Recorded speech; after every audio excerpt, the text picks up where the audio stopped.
What we are watching is the birth of the Gog-Magog wars that are described by the prophet Ezekiel in chapters 38 and 39.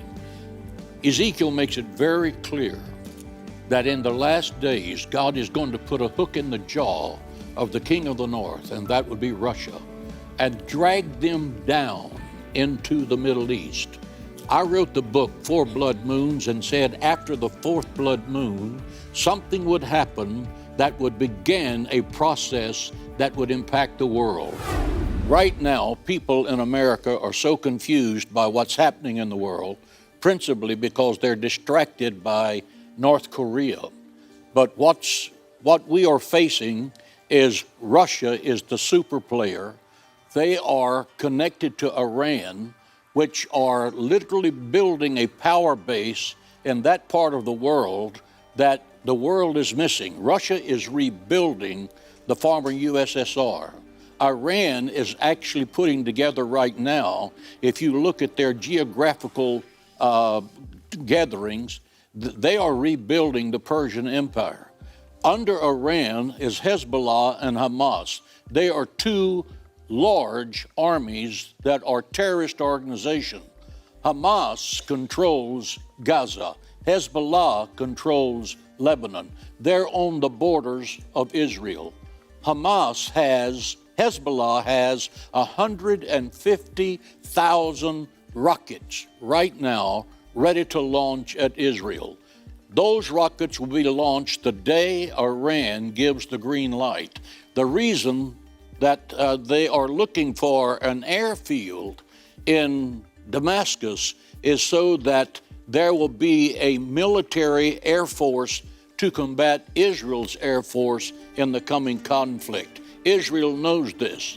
Israel is now surrounded, but these 150,000 rockets flooding into Israel, the day of Israel's boutique wars are over. The 6-day wars, the 10-day wars, the 2-week wars.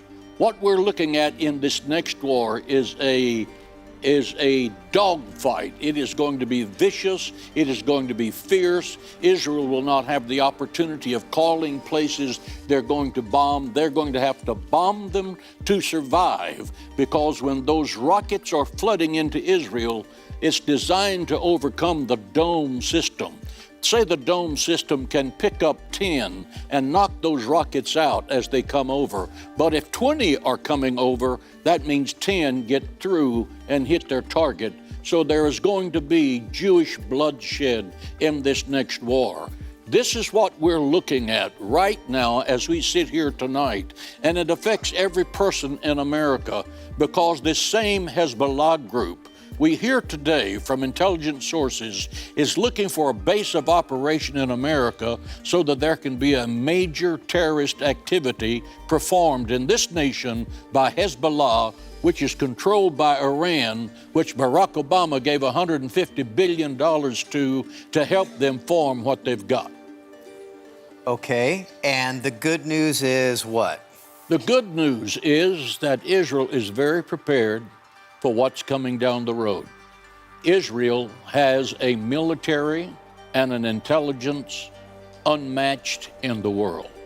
I believe that when this war begins, Israel will prevail and the enemies of Zion are going to be destroyed. Within 10 days of that last blood moon, Russia came out of the north, set up a military compound in the Middle East, and they are not going to leave. They are going to be a player militarily until they are destroyed by the hand of God, according to Ezekiel 38.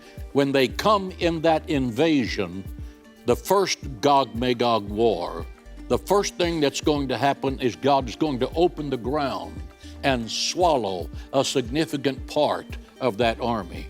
God did this before. When Moses was having a leadership problem with his people, God said, put them all in front of the tent of meeting. Those who were opposed to God's leader, God opened the ground, buried them instantly, and closed the ground. Over.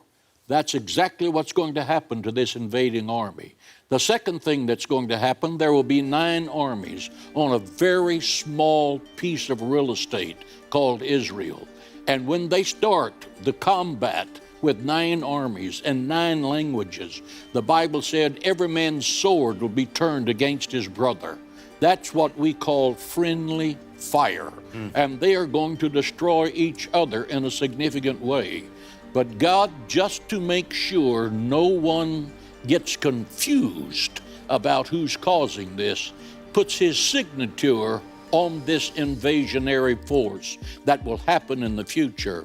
He sends stones from heaven according to textual essence that they weigh 100 pounds apiece, and he is going to stone those who are invading Israel. 1, because he is the defender of Israel. 2, because stoning in the Old Testament is something that was done to those who were violating the law of God. And God wants the world to see that he is still in charge, that he still has all power in heaven and on earth, that no nation or group of nations are going to prevail when it comes against Israel.